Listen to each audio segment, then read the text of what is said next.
All right, this is special. We are revisiting somebody that called a while ago, had some big challenges. We set her up with a coach.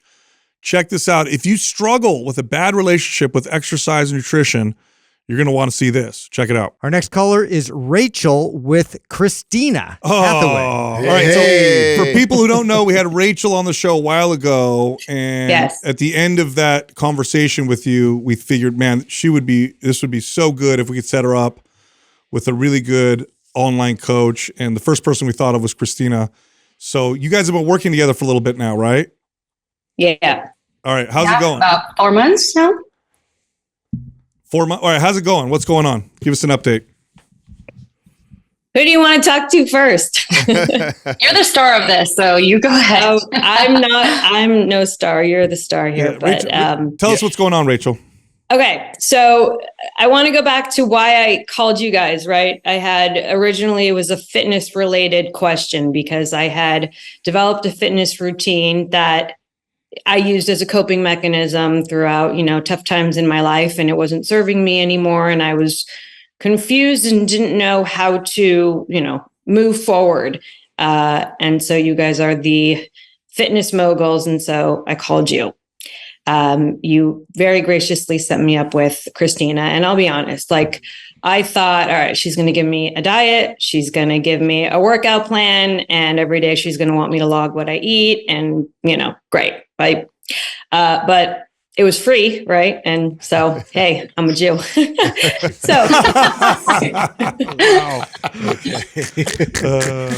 ridiculous. So, okay. When we started the program, originally she had explained the concept of, we called it, we kind of termed it the mold. And I want her to explain this because she does a great job. But she taught me that I've got so many voices going on in my head and so many thoughts. Most of the thoughts are not me. Most of the thoughts are from my past, and I'm conditioned to think that way. And I guess, it's considered ego or whatnot. And then there are true, authentic thoughts that we all feel. And at the time, I was conflicted because I knew I felt something authentically, right? I knew that this wasn't serving me. I wanted control of my life, and I felt that I couldn't, right?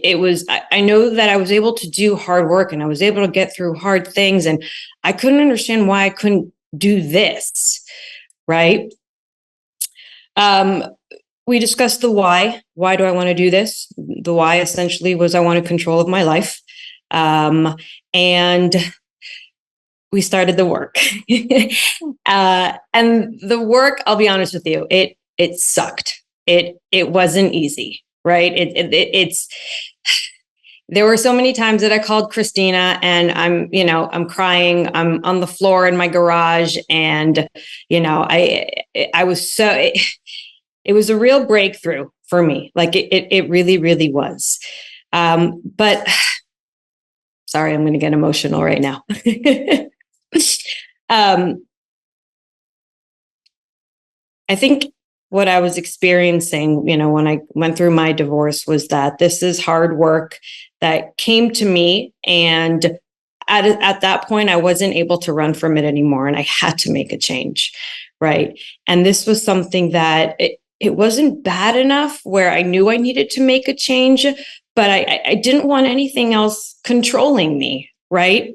And so what Christina gave me was, number one, identifying what was going on, the tools to kind of go through it, right? Understanding, all right, this isn't me, right? This is the mold talking, and really processing what's the mold, what's me. So over the course of 3 months, I feel like I've become so good at identifying who's talking, right?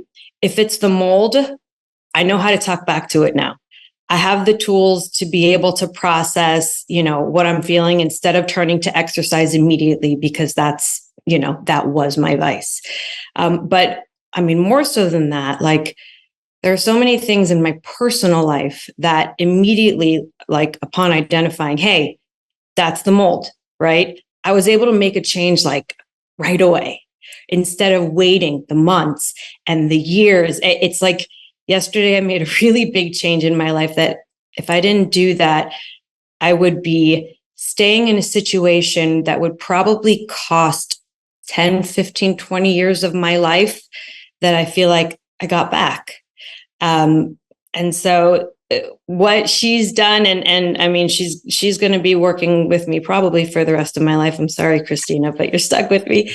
But I mean, the job security, the work is incredible. It taught me, number one, that just because something is uncomfortable and you don't want to go through it doesn't mean that it's wrong. It kind of means that you probably should.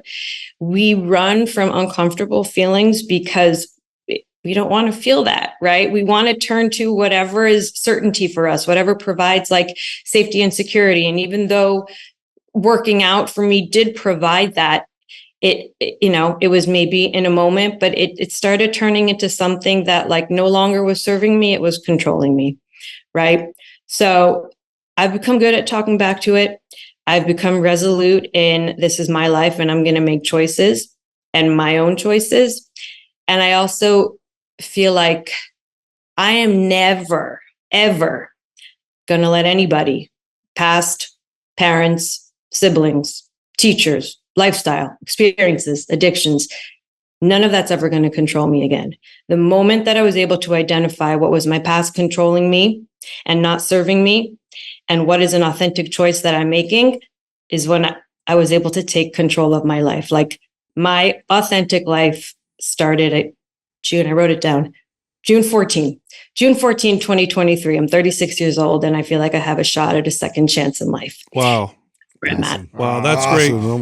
Christina, if it's okay, if you don't mind me asking you a few questions, and I know it's okay because you guys come out here, but from our observation, when we had Rachel on asking us questions, it became clear to us that she had developed a really abusive relationship with exercise, which a lot of people who are fitness fanatics have experience with, where the exercise becomes like a drug and it starts to harm you.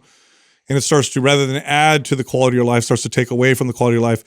Were we accurate with that? And if so, what were the things, because she said it was hard, what were the things that you did or identified with Rachel that helped you guys move forward? Like, what does this look like as a coach for someone like you? What'd you do with her? Yeah. Well, first and foremost, you guys were spot on. I think, in the conversation, there was this kind of light bulb moment of, wait a minute, we're giving her the advice that we normally would, but now as she continues to talk, we're seeing that this relationship with exercise is one that's not healthy for her. And I remember in the conversation too, there was kind of that, do we pull her out of it completely? Do we titrate her down from it? And so when we began to work together, it was very clear to me that Rachel was using exercise not only as a way to feel a sense of safety and control, but also to feel. That's one part that when she came to me, she said, I do these workouts because it's the only thing in my day that gives me that rush. It gives me a sense of something, because throughout her life, everything's been decided for her.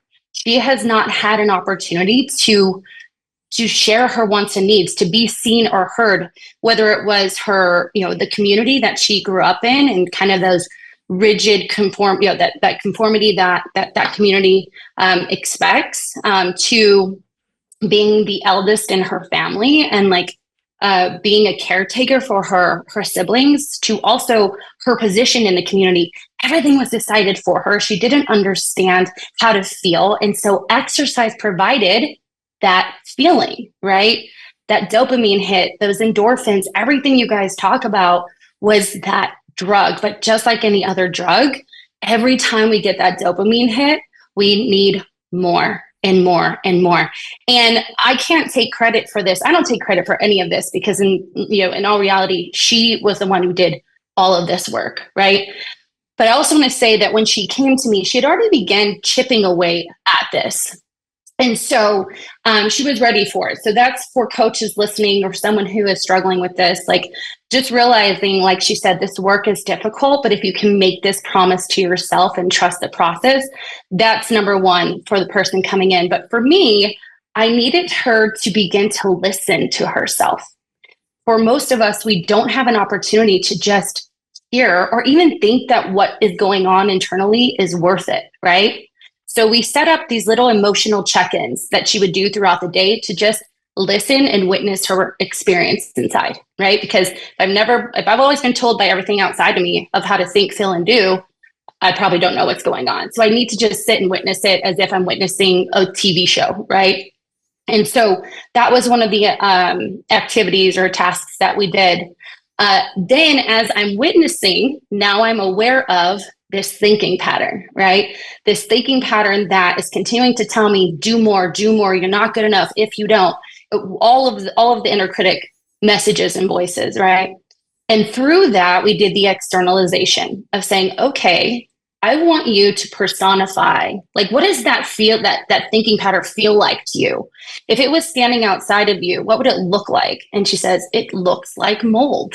It feels like mold, right? So this externalization not only helped her start disconnecting this thinking pattern from herself, but also it makes it a little bit more tangible to say, like, oh, this isn't me. This is something that I've adapted to or that has been conditioned in my life. And just like it's been conditioned, I can recondition it, right? I can relearn it. And so then we go into, okay, we're aware. We know when it's happening.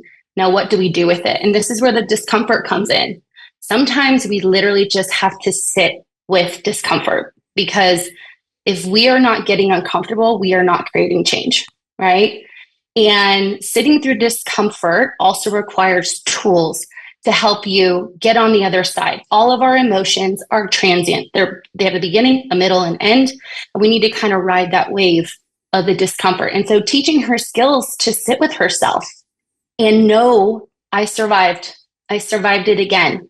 And eventually over time, those big, hills that she would go over became smaller and smaller, more tangible and easier for her to witness and experience. And then through that little voice, her authentic self became louder and louder and louder. So those are some of the techniques that I used with Rachel. Now, Christina, I know that we're highlighting Rachel right now, but in your experience, how common is this with the general population that's using exercise? How common is it? And is it like a spectrum of, most all people have it and it's just in some end of that spectrum? Like, how often do you see this in people's behaviors around exercise? I would say 99% of people struggle with this. Wow. You guys have been running Adam Lane Smith's educational theories. And if we look at that and we look at attachment, and so many of us can see how we had struggles in our upbringing that taught us we're only good enough if we please others, if we are perfect, or we perform in a certain way, if we overachieve, or if we're invisible, right? So if I'm learning that, and then I watch TV, I watch media, and it says, oh, but look at this person on TV. They're frolicking on the beach in their Hydroxycut commercial, all happy and smiling. And everyone around me is congratulating people because they are, looking good, or they work out, or whatever it is. If I have been conditioned to externally validate, I'm going to turn to exercise and diet in hopes to fill that void in my life. And I say it all the time, this mindset piece is so important, but we haven't been focusing on it at all. It's as if people are the headless horsemen, their heads out here and their bodies here, and we haven't been connecting the two. So for me, and obviously I have a population that comes to me for this reason, but it's incredibly common. Yeah. So can I add one thing to that? Yes, go ahead. So the amount of people that have contacted me from this Mind Pump episode, from the Facebook group, saying, Rachel, I'm going through the exact same thing. Tell me what Christine is telling you. Can we do this together? Can we hold each other accountable? So many people are experiencing the same thing. Yeah. We had an influx of folks reach out to us, and I will tell you guys, a good majority of them are seeing very similar results because we provide the opportunity to keep space for them. Well, Christina, you mentioned these check-ins, these emotional check-ins. It really sounds like, because I don't think a lot of people realize that that's a skill that if you don't develop, you don't have. And so like any skill, that you develop, you have to consciously practice it first, because someone listening might be like, oh my God, what a pain in the butt. 4 or 5 times a day, I got to sit down, think about how I feel. And yeah, you do until it becomes automatic. But in order for it to become automatic, you have to consciously practice it, just like anything else. The other thing I want to add is you have a background in therapy as well. So you don't just do fitness and nutrition. So for coaches listening right now, she's educated in this. Now, what I used to do as a trainer, I did not have a background like you did, Christina. I would work with my clients alongside a therapist, and we would work together. And I wanted to say that because I don't want coaches to listen to you and be like, oh, that's what I'm gonna do with my clients. Yeah. This is a specific skill that you have that you bring to the table. Now, Rachel, I want to ask you, you had mentioned how your relationship to exercise was affecting your relationship with your kids, how you were feeling. Has any of that changed? Has it changed for the better? What's that like now? So what's interesting is that when she and I first started, she was asking me, what's your motivation? What's your why? And so my why was, yes, to have control of my life. But I specifically said the words, I want to be able to go on vacation with my kids and not feel this pressure to work out every single day. And I think I said it to you guys too on our first episode. We started working together in June. My brother at the time, single guy, started dating a girl. To literally 3 months to the day, he got married. His wedding was in Israel. We had a family vacation. I'm one of, we're like 30. And we had a 2-week vacation in Israel where all the family was together. And I remember leading up to it and I was getting nervous. I'm like, Christina, I'm going to Israel. I'm not going to be able to, work out every day. And she worked with me. She said, you're going to be feeling this. If you feel this, here are breathing exercises. Here's mindful. I still have not done yin yoga yet. I don't know if I ever will, but she told me what was going to happen. She prepared me for it.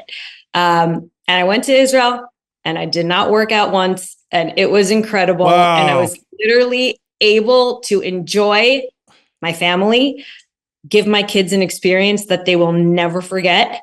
And I can't believe I did it. I really can't believe I did it. Great job. Now here's the salesman in me. Okay. I'm going to sell this to people watching right now, because here's the fear with someone watching who was in the same boat that you were. They're going to hear this and be like, oh my God, if I stop all this working out, I'm going to gain all this body fat. I'm going to look terrible. We're looking at you right now. You look amazing. You look very healthy.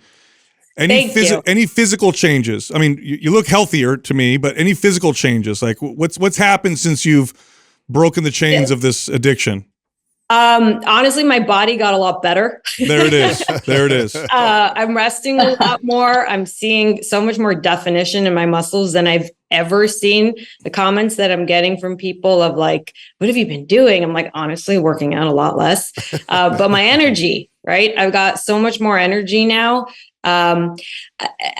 Also just the fact of like removing myself from the gym for that hour or 2 hours and giving it, to my children or to, anything other than that psychologically, it gives me so much like fuel and self-worth and like meaning and purpose. And I think that ties into all of this too. Like it's really, I feel fulfilled.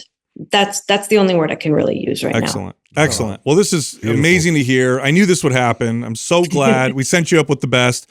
Yes. Christina, thank you so much for doing this. I'm glad it worked out. And I'm glad other people got to hear this, especially that last part, because that's the biggest roadblock is people are afraid if they change, that means I'm going to sacrifice, whatever gains I've made. You will look better if you do it right. Yeah. Guys, I want to say a huge thank you to you guys. I really, really do. And this is not something that has just affected me. It's affected my kids. It's affected my friends. It's affected my relationships. I mean, you guys did something to help me out, but you've got no idea how this affected so many other people besides me. So thank you from the bottom of my heart. Thank you very much. Thank you. Thank you both. Thank you so much. Great job. Bye. We'll see you guys. Bye. See ya. You know, one thing I want to comment on for coaches and trainers listening right now, and she kind of said it quickly, and you might not even have noticed what a big deal this is. But if you're a trainer or coach, one of the most effective things you could do to build trust and adherence and consistency with your client is to tell them what they're going to feel before it happens. Two reasons. One, when it happens, they're going to look at you like, oh my God, you know what you're talking about. Are you a wizard? Yeah. Number two, they're prepared. Because one of the most challenging things for somebody is when they go into a new challenge and they're not prepared. So they automatically, typically, will default into their impulsive behaviors. But what Christina did, she set her up. She said, look, you're going to go on this trip. You're not going to work out.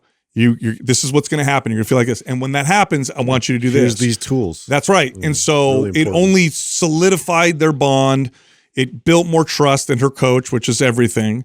And she set her up for success. And I think that we really need to, coaches and trainers, this is something that you need to do with your clients. It will make you so much more effective. This is this isn't just important for somebody who has, some sort of disordered eating or bad relationship. This is every client. It doesn't matter. Yeah. Every client comes in with expectations of what they think, and most of them are wildly skewed. Mm-hmm. And if you're going to be successful at what you do, learning to forecast that for them from the very beginning will set you up. I mean, we cover this in our course that we've been doing, and this is something that I can't stress enough on for someone who's trying to build their business, how important it is that you set the expectations correctly from the gates.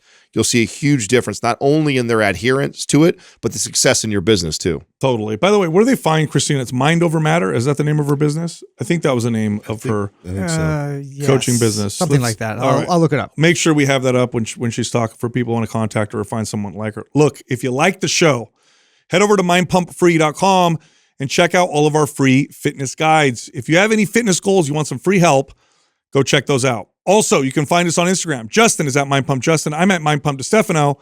And Adam is at MindPumpAdam.